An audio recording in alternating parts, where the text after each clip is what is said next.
आज सीएम पुष्कर सिंह धामी का जन्मदिन है और ऐसे में मुख्यमंत्री सुबह सुबह देहरादून के टपकेश्वर नाथ मंदिर पहुंचे और भगवान शिव का जलाभिषेक किया। इस दौरान सीएम ने प्रदेश की सुख समृद्धि की कामना की।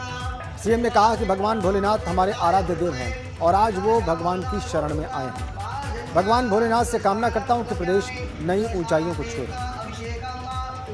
पूजा की तस्वीरें टपकेश्वर महादेव मंदिर में मुख्यमंत्री के द्वारा जो पूजा की गई उसकी एक्सक्लूसिव तस्वीरें इस वक्त आप देख रहे हैं। भगवान भोलेनाथ का जलाभिषेक किया मुख्यमंत्री पुष्कर सिंह धामी ने। प्रदेश की सुख समृद्धि की कामना की, प्रार्थना की उसके लिए।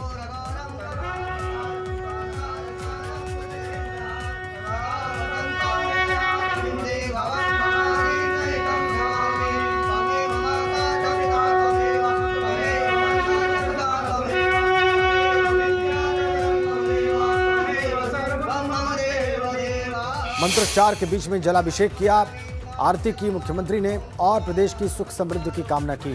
तस्वीरें एक्सक्लूसिव हैं इस वक्त आपकी स्क्रीन पर।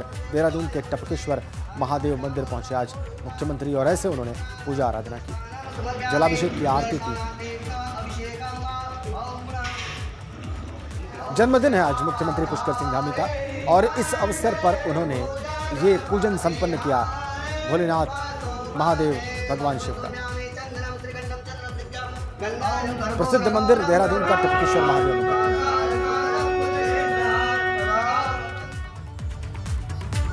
और बड़ी खबर, उत्तराखंड के बीजेपी चुनाव प्रभारी प्रहलाद जोशी का दौरा है। 2 दिनों के उत्तराखंड दौरे पर बीजेपी चुनाव प्रभारी की टीम है। सह प्रभारी आरपी सिंह और लॉकेट चैटर्जी भी इस दौरे पर हैं। बीजेपी मुख्यालय में बीजेपी के पदाधिकारियों के साथ बैठक होगी। इन प्रभारियों की प्रदेश पदाधिकारी, जिलाध्यक्ष और जिला प्रभारी इस बैठक में शामिल होंगे। सीएम पुष्कर धामी, प्रदेश अध्यक्ष मदन कौशिक भी इस बैठक में शामिल होंगे। तो 2 दिनों के दौरे पर उत्तराखंड प्रभारी प्रहलाद जोशी और उनके 2 सह प्रभारी आरपी सिंह और लॉकेट चैटर्जी देहरादून पहुंचे हैं। 10 कार्यक्रमों में ये दोनों शामिल होंगे 2 दिन के दौरे पर। सुबह 10:30 बजे जौलीग्रांट एयरपोर्ट पहुंचेगी चुनाव प्रभारियों की टीम। दिलाराम चौक तक 10 जगहों पर उनका स्वागत कार्यक्रम होगा। घंटाघर पर बाबा साहेब भीमराव अंबेडकर की मूर्ति पर वो माल्यार्पण करेंगे। पंडित दीनदयाल उपाध्याय की मूर्ति पर भी माल्यार्पण का कार्यक्रम है और राज्य आंदोलनकारियों को श्रद्धांजलि देने शहीद स्मारक भी जाएंगे ये प्रभारी। दोपहर 3 बजे भाजपा मुख्यालय में प्रदेश पदाधिकारियों, जिलाध्यक्षों और जिला प्रभारियों के साथ बैठक। शाम 4 बजे सिख समाज के साथ बैठक होगी इनकी और शाम 5 बजे मीडिया और सोशल मीडिया के प्रदेश प्रभारियों के साथ इनकी बैठक होगी। सीधा देहरादून चलते हैं, इन प्रभारियों के उत्तराखंड दौरे के बारे में और विस्तार से जानकारी हासिल करते हैं। विनोद, एक प्रभारी प्रहलाद जोशी, 2 सह प्रभारी आरपी सिंह और लॉकेट चैटर्जी आज देहरादून पहुंच रहे हैं। 2 दिन का दौरा इनका और बहुत सारे कार्यक्रम है।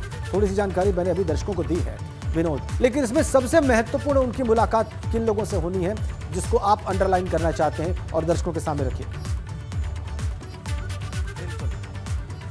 बिल्कुल राजेंद्र, देखिए 2 दिवसीय कार्यक्रम इन चुनावी प्रभारियों का है, जिसमें प्रहलाद जोशी जिनको एक बड़ी जिम्मेदारी उत्तराखंड में चुनाव प्रभारी के रूप में दी गई है। उसके साथ साथ सह प्रभारी आरपी सिंह और लॉकेट चैटर्जी उनके सह प्रभारी, इनको भी एक बड़ी जिम्मेदारी उत्तराखंड में ठीक चुनाव होने से पहले इनको दी गई है। और आज उनका 2 दिवसीय कार्यक्रम देहरादून का है और आज 10:30 बजे जौलीग्रांट एयरपोर्ट से वो पहुँचेंगे और उसके बाद सड़क मार्ग से होते हुए देहरादून पहुँचेंगे और उनके अलग अलग स्थानों पर भी भव्य स्वागत का कार्यक्रम कार्यकर्ताओं के माध्यम से किया गया है। और ऐसे में देहरादून पहुंचकर वो सबसे पहले भीमराव अंबेडकर जो घंटाघर पर एक मूर्ति है उनका वो उन पर माल्यार्पण करेंगे और उत्तराखंड के शहीदों को भी शहीद स्मारक पर जाकर वो श्रद्धांजलि देंगे, नमन करेंगे। और उसके बाद में कई कार्यक्रम उनके लगे हुए हैं, जिसके बाद में दोपहर 3 बजे पार्टी मुख्यालय भाजपा जाएंगे और उसके बाद में संगठन हो, मंत्री हो या फिर पार्टी के पदाधिकारी उनके साथ बैठक करेंगे। और महत्वपूर्ण यही है कि जिस तरह से अब थोड़ा ही समय राजेंद्र उत्तराखंड में विधानसभा इलेक्शन का बचा है, उसको देखते हुए पूर्ण रूप से भाजपा अब इलेक्शन मोड पर आ चुके हैं। और आज सबसे महत्वपूर्ण बैठक अगर होगी तो प्रदेश के जितनी भी विधानसभाएं हैं, यानी भाजपा ने जो चुनाव प्रभारी विधानसभा के रूप में बनाए हुए हैं, उनके साथ वो बैठक करेंगे और उनसे रूबरू और नब्ज टटोलने की कोशिश होगी आखिरकार 2022 में भाजपा इस समय किस हिसाब से वर्तमान में स्टैंड कर रही है और आखिरकार क्या क्या रणनीति होगी, वो चुनाव प्रभारियों के साथ में आज चुनाव प्रभारी प्रहलाद जोशी, लॉकेट चैटर्जी और आरपी सिंह विधानसभा वार जो चुनाव प्रभारी बनाए गए हैं उनसे आज वो वार्ता करेंगे और उत्तराखंड सरकार के मंत्रियों के साथ में भी बैठक करेंगे और संगठन के बड़े पदाधिकारियों के साथ में बैठक करेंगे। और मुद्दा उद्देश्य सिर्फ यही है आखिरकार कि उत्तराखंड में एक बार फिर प्रचंड रूप से भाजपा की सरकार बने, जिसको लेकर ताबड़तोड़ बैठकों का क्रम जारी है। और सबसे बड़ी बात यह भी है कि करीब 10 कार्यक्रम है, जिसमें 4 संगठन की बैठक है और अलग अलग कार्यक्रम है, यानी 10 कार्यक्रम प्रस्तावित है। और उससे ठीक पहले जो भी आज इनकी महत्वपूर्ण बैठक संगठन के बड़े पदाधिकारियों के साथ होगी, उसमें ठीक 2022 के इलेक्शन से पहले प्रधानमंत्री नरेंद्र मोदी और केंद्रीय गृह मंत्री अमित शाह के कार्यक्रम भी प्रस्तावित है, क्योंकि ठीक 2022 के इलेक्शन से पहले उनका भी आगमन उत्तराखंड में होगा। और चुनावी बिगुल फूंकने से पहले प्रधानमंत्री नरेंद्र मोदी हो, राष्ट्रीय अध्यक्ष जेपी नड्डा हो या फिर केंद्रीय गृह मंत्री अमित शाह, उनका भी आगमन होगा। वो भी कार्यकर्ताओं में और जनता में जोश भरने का यहाँ पर काम करने आएंगे। और 2022 की जिस तरह से टारगेट लेकर यहाँ पर राज्य सरकार और भाजपा संगठन चल रही है कि इस बार 60+ का नारा जिस तरह से संगठन ने दिया है, उसको लेकर चुनावी बिगुल फूंकने से पहले चुनावी रणनीति और रोड मैप करने में भाजपा जुटी हुई है, जिसके क्रम में 2 दिवसीय कार्यक्रम चुनाव प्रभारी प्रहलाद जोशी, लॉकेट चैटर्जी और आरपी सिंह का उत्तराखंड में है। और आज कार्यक्रम है, 10 कार्यक्रम है, उसमें 4 संगठन की बैठक है। और कल का कार्यक्रम भी राजधानी देहरादून में होगा। और प्रधानमंत्री नरेंद्र मोदी के जन्मदिन को लेकर कई कार्यक्रम प्रस्तावित है, उसको लेकर कल मंथन होगा। राजेंद्र, बहुत बहुत धन्यवाद आपका विनोद, आपने विस्तार में तमाम जानकारियां हमारे दर्शकों के सामने रखी इन बीजेपी के चुनाव प्रभारियों के उत्तराखंड दौरे के बारे में। आगे बढ़ते एक बड़ी खबर के साथ। उत्तराखंड में 4 IAS और 15 PCS अधिकारियों के ट्रांसफर कर दिए गए। उदय राज सिंह को अपर सचिव पेयजल बनाया गया। गिरधारी सिंह रावत को निदेशक खेल बनाए गए। रोहित मीणा बने हैं मुख्य कार्यपालक अधिकारी, उत्तराखंड खादी ग्रामोद्योग बोर्ड। RD पालीवाल बने हैं अधिशासी निदेशक, उत्तराखंड ग्रामीण विकास संस्थान। अशोक कुमार पांडे को ADM नैनीताल बनाया गया। अभिषेक त्रिपाठी को अपर स्थानिक आयुक्त उत्तराखंड बनाया गया। KK मिश्रा को ADM देहरादून और मुख्य कार्यकारी अधिकारी स्मार्ट सिटी देहरादून बनाया गया। जयकिशन को संयुक्त मजिस्ट्रेट रानीखेत की जिम्मेदारी दी गई। अनुराग आर्य को डिप्टी कलेक्टर रुद्रप्रयाग नियुक्त किया गया है। तो 4 IAS और 15 PCS अधिकारियों के तबादले कर दिए गए हैं उत्तराखंड में। जो बड़ी अपॉइंटमेंट्स हैं उनके बारे में हमने आपको अभी भी बताया।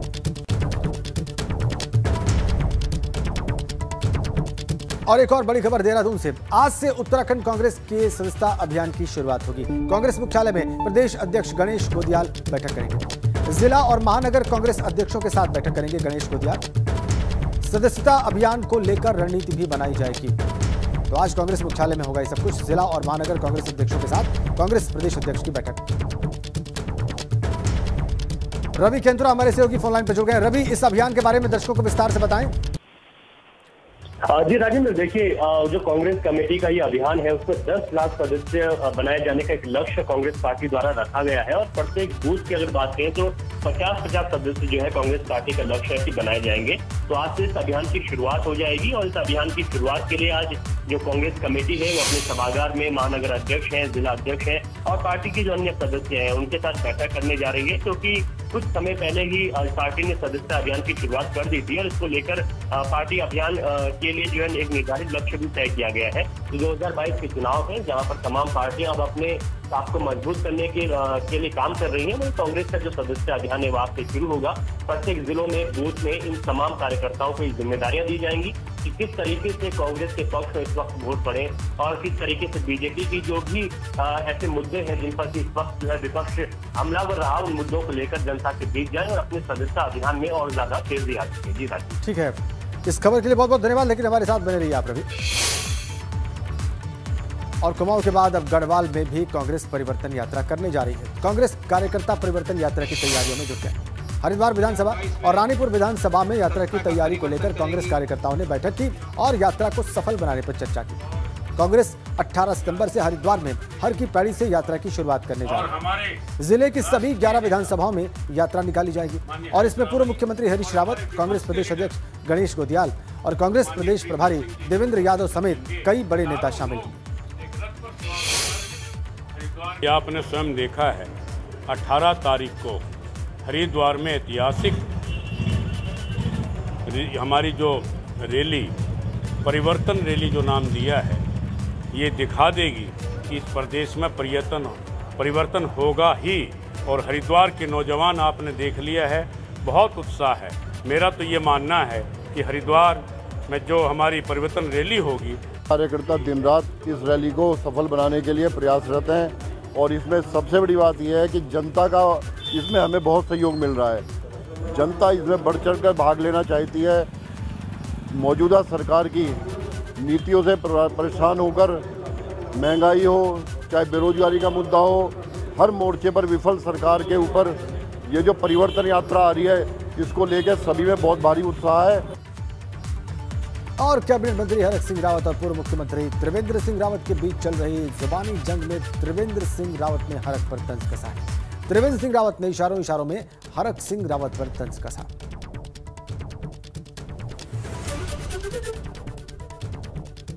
समझता हूं कि मैं कोई राजनीतिक पंडित नहीं हूं, मैं राजनीतिक धुरंधर नहीं हूं और मैंने तो केवल या तो राष्ट्रीय स्वयंसेवक संघ में काम किया है या भारतीय जनता पार्टी में काम किया है।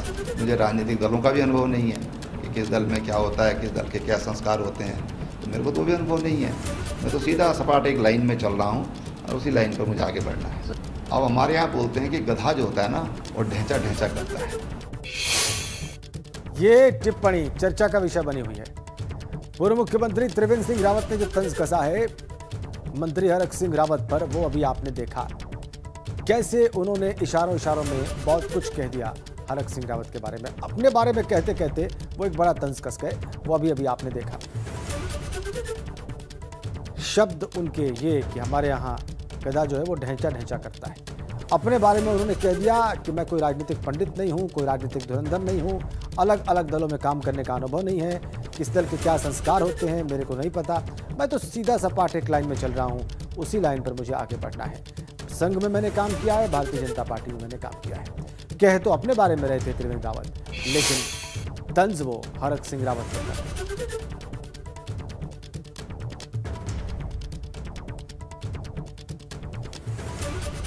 फिर से देखिए आप क्या कह रहे हैं पूर्व मुख्यमंत्री त्रिवेंद्र सिंह रावत।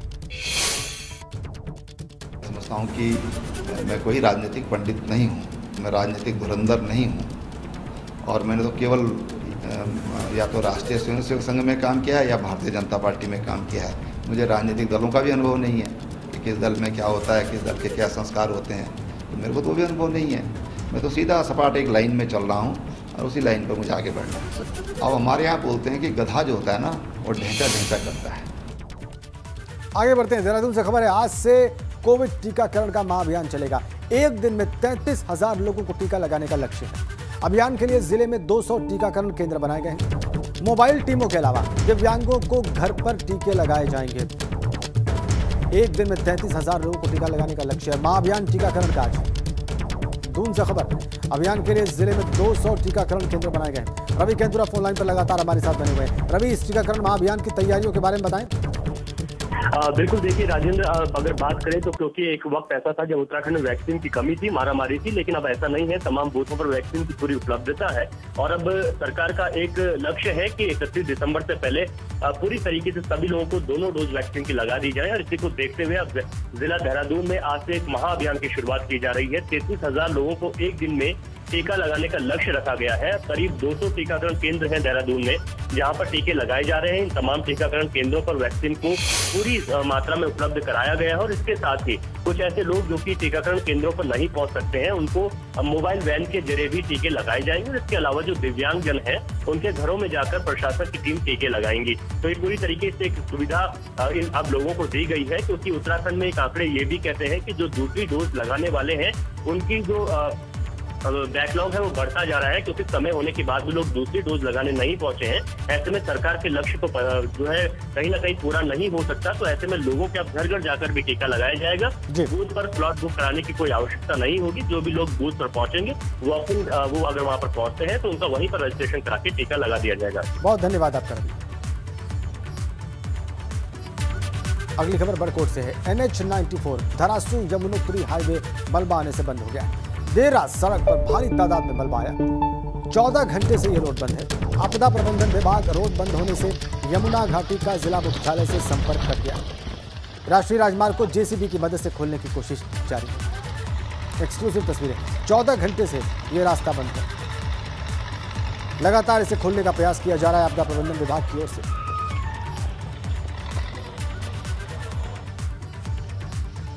मलबा गिरा और उसके बाद 14 घंटे से रास्ता बंद, आवाजाही बंद। यहां पर इसे खोलने का प्रयास लगातार जारी।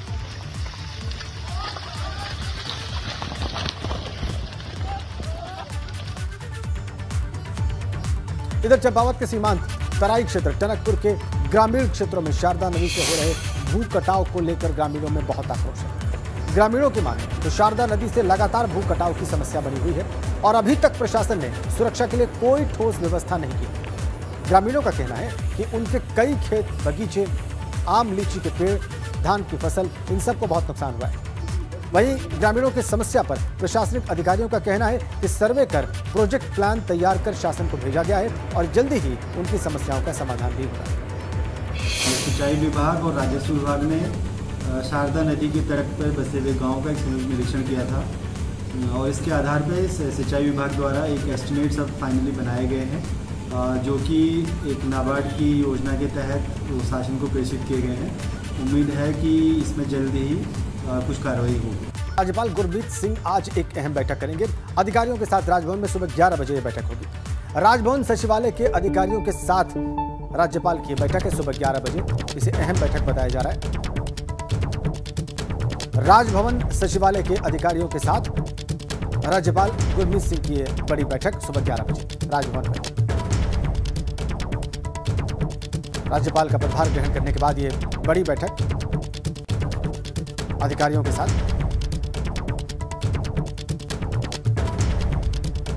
आगे बढ़ते हैं। दूसरे राज्यों में कोरोना मामलों में बढ़ोतरी को देखते हुए रुड़की पुलिस प्रशासन ने नारसन बॉर्डर पर एक बार फिर से सख्ती बढ़ा दी है। बाहरी राज्यों से आने वाले लोगों की बिना RT-PCR रिपोर्ट और रैंडम जांच के बिना एंट्री नहीं दी जाएगी। स्वास्थ्य विभाग और पुलिस प्रशासन की टीम नारसन बॉर्डर पर अलर्ट है। और आपको बताएं कि बहुत समय से बॉर्डर पर कोरोना जांच नहीं की जा रही थी, लेकिन अब कई राज्यों में कोरोना के मामले बढ़ने की सूचना मिली है। इसके मद्देनजर एक बार फिर कोरोना की रैंडम जांच शुरू कर दी गई है।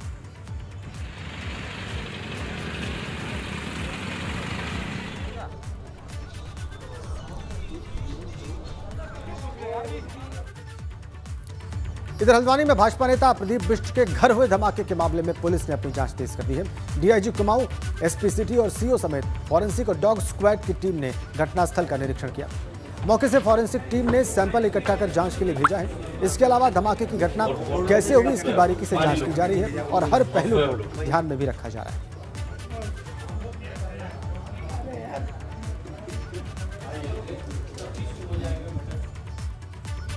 इधर नैनीताल के मां नंदा देवी महोत्सव के दूसरे दिन मूर्ति पूजन के साथ महायज्ञ और फिर कन्या पूजन का भव्य कार्यक्रम किया गया। मां के भक्तों ने भक्ति में भरकर माहौल को आध्यात्म से भर दिया। आपको यहां पर बताएं कि इन दिनों मां नंदा और मां सुनंदा देवी महोत्सव की धूम मची हुई है। सोमवार को मूर्ति निर्माण के बाद मंगलवार को मूर्ति की प्राण प्रतिष्ठा के बाद मूर्ति को भक्तों के दर्शनों के लिए खोल दिया गया है। मंगलवार को दिन भर भक्तों की लंबी लंबी कतारें वहां पर दिखाई दी और इसके बाद शाम को पंच आरती ने माहौल को भक्तिमय कर दिया। बुधवार को सुबह से ही मंदिर परिसर में पूजा अर्चना का दौर शुरू हो गया।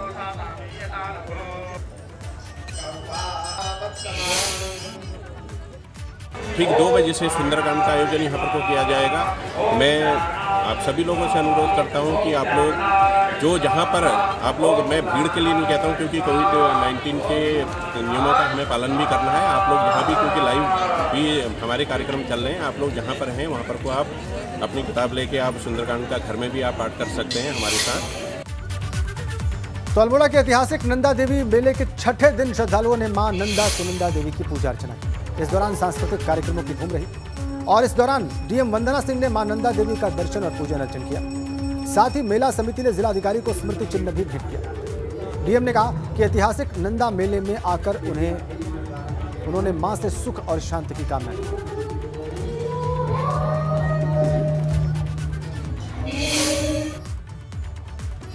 जोशीमठ के बद्रीनाथ धाम में 3 दिनों के नंदा अष्टमी महोत्सव का समापन हो गया।